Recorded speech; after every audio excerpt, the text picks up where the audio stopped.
Nobody Owns the Sky by Reeve Lindbergh. The story of brave Bessie Coleman. Brave Bessie was the name people gave to the young pilot Bessie Coleman back in the 1920s when she flew as a daredevil stunt flyer in air shows all over the United States. Born in 1892, the daughter of a Native American father and an African American mother, she grew up at a time when it was difficult for any woman to become a pilot, but for a black woman it seemed impossible. All the same, Bessie followed her dream, and in 1921 she became the first licensed black aviator in the world. There was a young woman who wanted to fly, but the people said, "Kiss that wish goodbye. The sky's too big and the sky's too high, and you will never fly, so you'd better not try."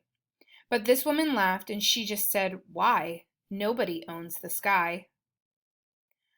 Up above flew the dove, and the raven too, with the redbirds red and the bluebirds blue, and the brown hawks circling far and few, and the call of the swallows that follow the dew, when the high wild geese come traveling through.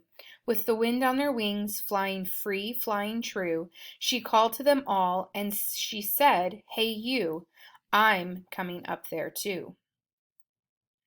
Bessie Coleman grew up a century ago in a cabin built near where the creek waters flow. She worked picking cotton as white as the snow, and watched cottony clouds up above come and go. Bessie wished she could rise up and fly high and low over Texas a long time ago. Bessie's mother had not learned to read or to write, but her children were raised to be eager and bright. Bessie worked hard at school and she dreamed about flight. People said she was crazy, it wouldn't be right.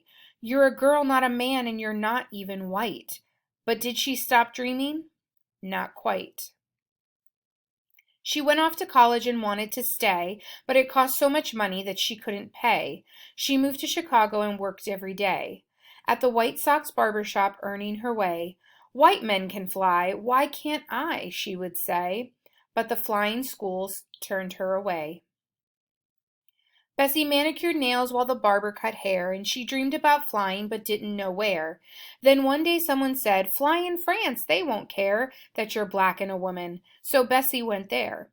She was young, tough, and smart. She had courage to spare, and she took like a hawk to the air.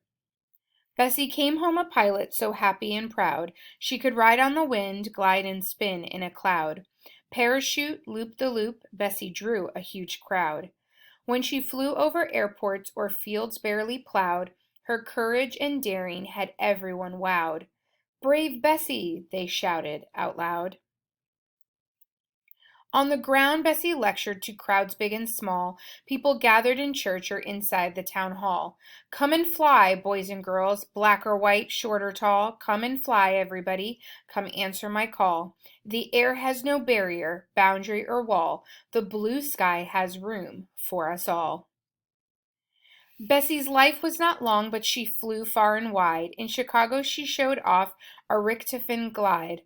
Her air shows in Boston left crowds starry-eyed, but in Jacksonville, Florida, everyone cried, because Bessie's plane failed, and she fell and she died. "Farewell to brave Bessie," they sighed. Other young men and women soon wanted to fly, and the people said, "Why don't you give it a try? The sky's still big and the sky's still high, but you're bound to get there by and by. Just remember her words till the day you die. Nobody owns the sky." Look above, see the dove, and the raven too, with the redbirds red and the bluebirds blue, and the brown hawks circling far and few, and the call of the swallows that follow the dew, when the high wild geese come traveling through. With the wind on their wings, flying free, flying true, you can call to them all, you can say, "Hey you, I'm coming up there too." The end.